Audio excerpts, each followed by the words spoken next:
Olá, meu nome é Júlia, eu sou graduanda em Direito na Universidade Federal de Minas Gerais, UFMG, e hoje nós iremos abordar um pouquinho a relação entre o filme Como Eu Era Antes de Você e os direitos de personalidade, em especial o direito à vida. Bom, inicialmente vamos abordar um breve resumo da obra Como Eu Era Antes de Você. O filme foi baseado em um livro de mesmo título da autora britânica Jojo Morris e aborda a história de um jovem rico e abastado chamado Will, que, após sofrer um grave acidente que lhe deixou na condição de tetraplegia, vê-se impossibilitado de continuar vivendo a vida que vivia outrora. Deste modo, Will conhece Lois Clark, que foi contratada como sua cuidadora inicialmente.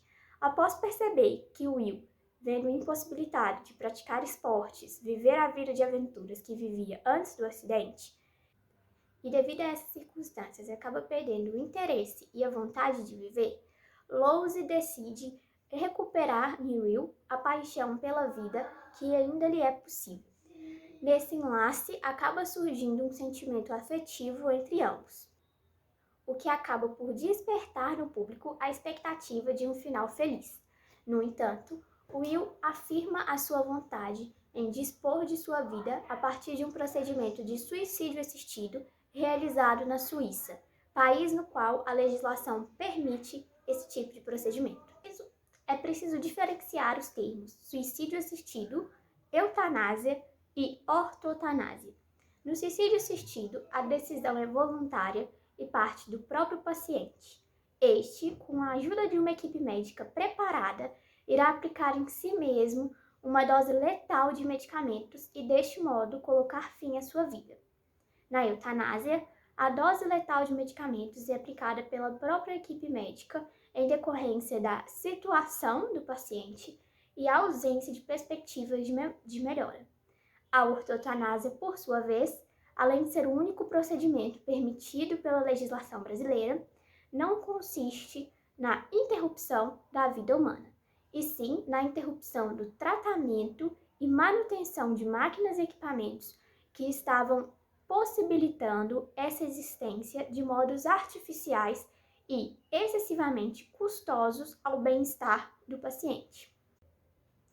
Embora esse seja um tema de extrema relevância, a discussão acerca desse assunto tem se arrastado lentamente no Brasil. É notório que em ordenamento jurídico de países ocidentais, a influência religiosa acaba tornando a vida interpretada pelo direito como algo inalienável e que deve ser defendido pelo ordenamento jurídico a todo e qualquer custo. No entanto, o direito à morte, e principalmente o direito a ter uma morte tranquila e serena, é algo relevante que também precisa e deve ser considerado. A possibilidade de escolher quando e onde este episódio irá ocorrer é algo de extrema importância e deve ser considerado principalmente para pacientes que encontram-se em situações terminais sem nenhuma perspectiva de melhora em relação às suas doenças. No entanto, o que se observa no Brasil é a primazia do direito à vida sobre outros direitos de personalidade defendidos pela Constituição Federal. Como exemplo, podemos citar o direito ao próprio corpo. Devido à insuficiência de nossa legislação para tratar esses temas, raros são os casos que chegam a procurar o ordenamento jurídico brasileiro. No entanto, podemos citar alguns casos que vieram a público. Entre eles, o da médica oftalmologista Letícia Franco, que conviveu durante anos com uma doença rara, uma síndrome degenerativa denominada síndrome de Asher. Essa doença impossibilitava a médica de realizar as suas funções diárias, além de ter que conviver com constantes dores que a impedia até mesmo de permanecer de pé. Vista o quadro em que se encontrava e a inexistência de tratamentos possíveis que pudesse curá-la ou até mesmo possibilitar melhores qualidades de vida para a paciente, a médica decidiu uma viagem para a Suíça para realizar o procedimento de suicídio assistido. Pois, mais uma vez, reitero que, na Suíça, tal procedimento é possibilitado pela legislação.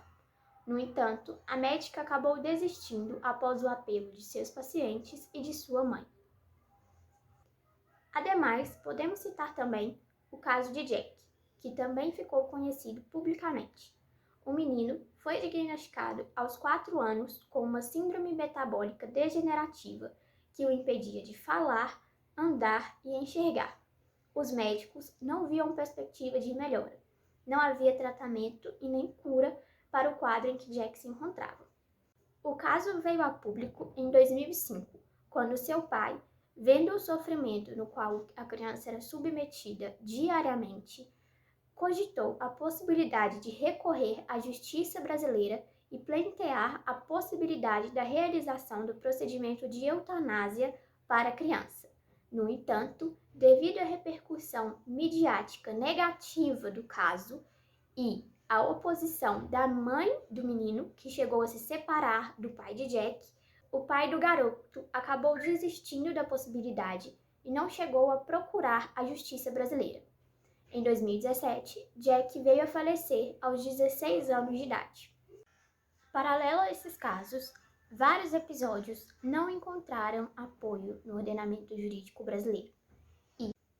E, para exemplificar o posicionamento do STF frente a esses temas, podemos citar o julgado HC